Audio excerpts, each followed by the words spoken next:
안녕하세요. 네일 쇼쇼쇼 박경아입니다.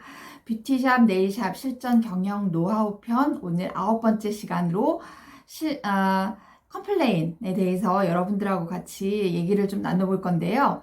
여러분들 혹시 요즘 그런 고민 좀 생기지 않으셨나요? 왜 고객님들께서 재가입 확률이 조금 떨어졌을까?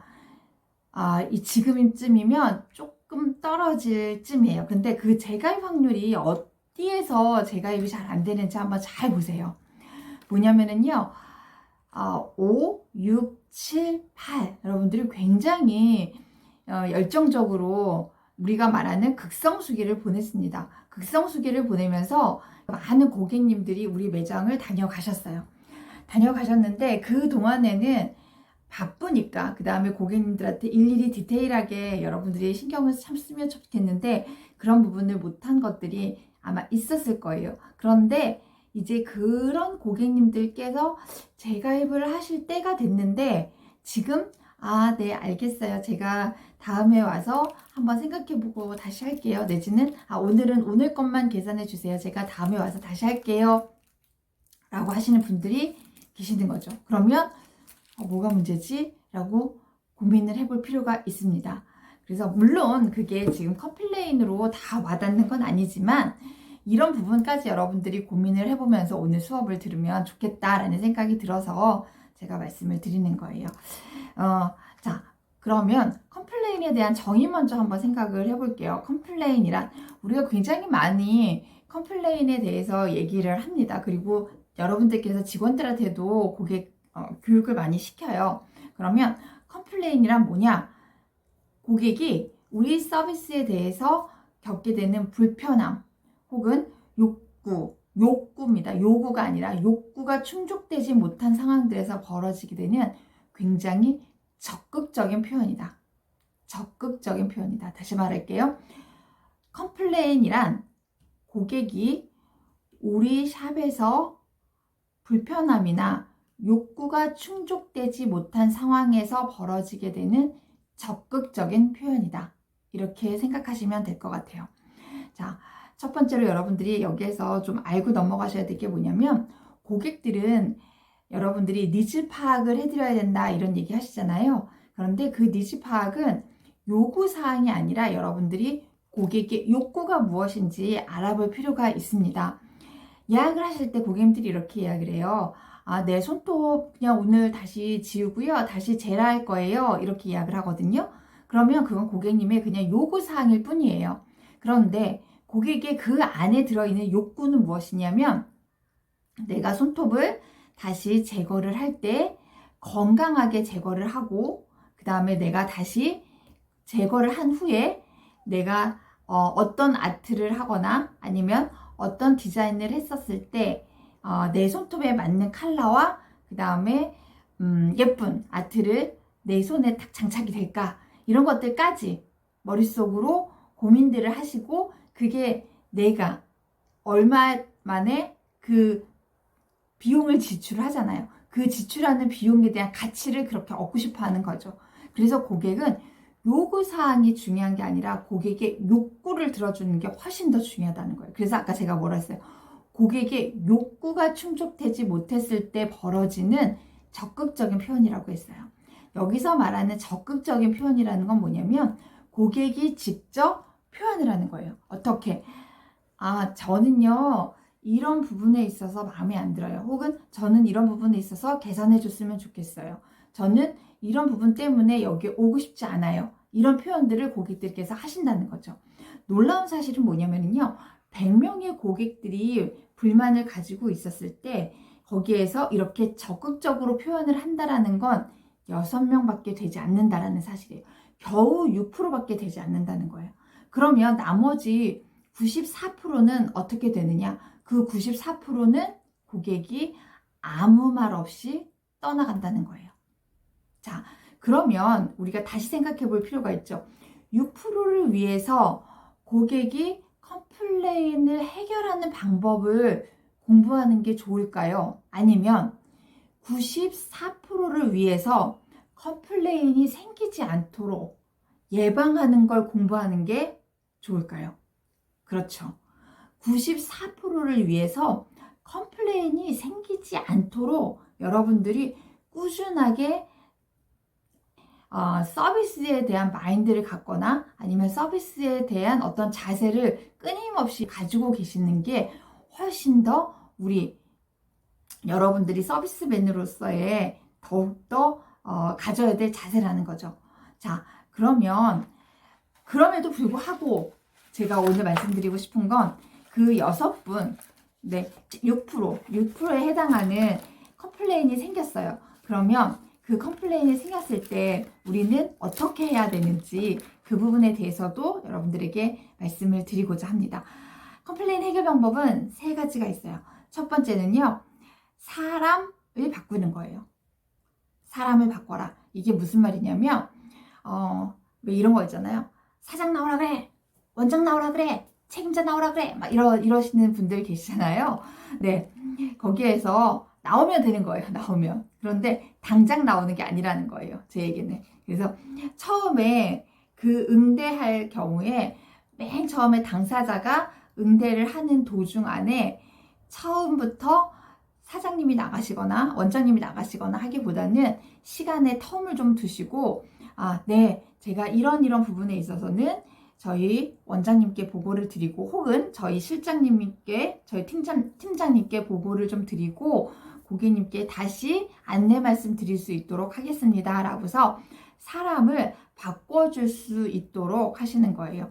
거기서 무슨 문제가 생겼을 때 사장 나오라 그래! 라고 했다고 해서 여러분들이 바로 뒤에서 원장님! 하고 부르시게 되면 고객은 그 분노를 참지 못하시고 그걸 바로 원장님께 표출을 하시게 되거든요. 그러면 서로에게 좋지 않아요.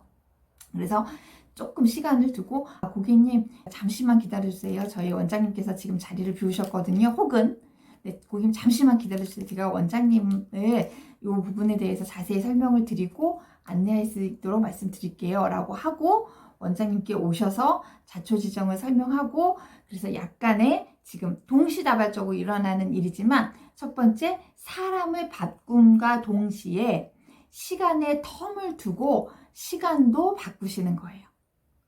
네, 그래서 사람을 바꿔라, 시간을 바꿔라, 요거 2개 동시에 같이 하시면 될 것 같아요. 그 다음에 더욱 좋은 방법은 동시에 같이 장소를 바꾸시는 것도 좋은 방법일 것 같아요. 장소를 바꾸는 건 고객님 약간 조금 기분 좀 가라앉히시고요 라고 하면서 이쪽으로 잠깐 자리를 안내해 드릴게요 라고 하면서 여러분들 매장 안이 아니라 바깥쪽으로 고객님을 좀 유도하시는 것도 좋은 방법이에요. 왜냐하면 매장 안에는 다른 분들도 계시잖아요. 그래서 고객님들께서 다른 매장 안에서 그런 얘기들을 막 듣고 계시면 여러분들도 불편하고, 여러분 한쪽 귀로 한쪽 눈은 또 다른 고객님들을 의식하실 수 있으실 거예요. 그래서 고객님을 다른 쪽으로 여러분들 샵 안에 있는 다른 서비스 룸을 옮겨서라도 다른 쪽으로 장소를 옮겨서 고객님하고 얘기를 하시는 게 더 좋으실 거예요. 그래서 사람을 바꾸시고 시간을 바꾸시고 장소를 바꾸시는 거예요. 그렇게 하면서 여러분들이 고객님들에게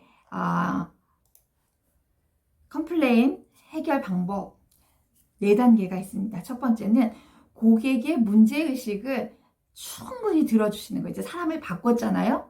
그러면 바꾼 상태에서 첫 번째는 문제의식을 충분히 들어주시는 거예요. 그래서 경청하시고, 네, 그러셨군요. 죄송합니다.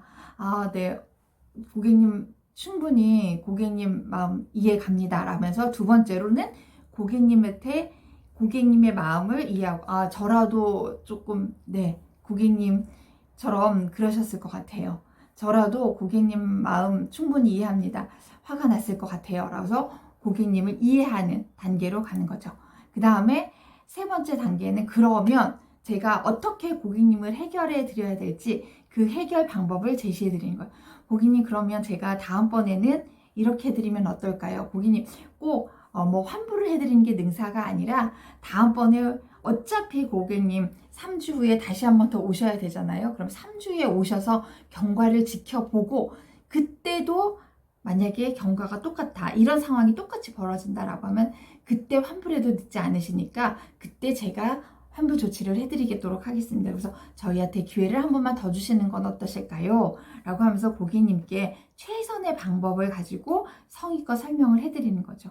그 다음에 고객님들이 이런 경우가 있어요. 어떤 경우냐면 나는 사실은 여기에 다시 오고 싶어요. 그런데 여기에 계신 선생님들이 나를 혹시 좀 까탈스러운 사람으로 여기지 않을까? 혹은 나를 우리가 흔히 하는 말로 뭐 진상이라는 표현 쓰잖아요. 진상이라고 표현하지 않을까? 그런 것들 때문에 오기 싫어하는 고객들도 계시거든요. 그래서 오히려 먼저 우리가 네 번째 다시 한번 공감을 해드리고 고객님께 감사의 표현을 하는 거예요. 어떻게? 아, 그래도 고객님 저희한테 다시 이렇게 해주신다고 하니까 감사해요. 그리고 고객님께서 저희한테 이렇게 말씀해 주셔서 제가 오늘 하나 더 배웁니다. 이런 표현을 고객님께 해주시면 아, 저 그래서 여기 안 오고 싶은데 괜찮아요, 고객님. 고객님 때문에 저희 하나 오늘 더 배웠어요. 이렇게 하시면 고객님들의 마음이 조금 더 수그러지면서 우리의 찐팬으로 바뀔 수 있는 그런 환경으로 바뀌어요. 네. 그래서 오늘 컴플레인에 대해서 배웠는데요. 이렇게 한 명 한 명 우리의 고객을 확보하다 보면 이 고객님들은 아까 제가 말씀드렸죠. 찐팬으로 되면서 그 찐팬이 영영 떠나지 않는 우리 고객과 동시에 그 고객이 다른 찐팬들을 불러오실 수 있는 방법이 되니까 여러분들 컴플레인이 생겼다고 해서 당황하지 마시고요. 고객님들하고 지금 제가 말씀드린 바꿔라 3단계와 그 다음에 컴플레인 해결 방법 4단계를 잘 이용하셔가지고 슬기롭게 해결하시기 바라겠습니다. 그리고 오늘은 제가요 한 가지만 좀 홍보 좀 할게요. 저희가 10월 26일에 제가 반디인하우스 하고 있잖아요. 그래서 반디인하우스 창업 설명회를 하고 있습니다. 그래서 지금 위드 코로나 시대에서 창업 설명회 지금 진행하려고 합니다. 그래서 소수 정예로 참여를 원하시는 분들은 제 전화번호 알고 계시니까 여러분들이 뭐 댓글로도 남겨주시면 충분히 제가 연락하셔가지고 한번 참여하셔서 저희 반디인하우스 어떻게 운영하고 있는지 궁금하신 분들 같이 참여했으면 좋겠다는 생각 듭니다. 네, 좋아요, 구독, 알람 부탁드리도록 하겠습니다. 한 주 동안 건강하게 보내시고 다음 주에 다시 만나도록 할게요. 감사합니다.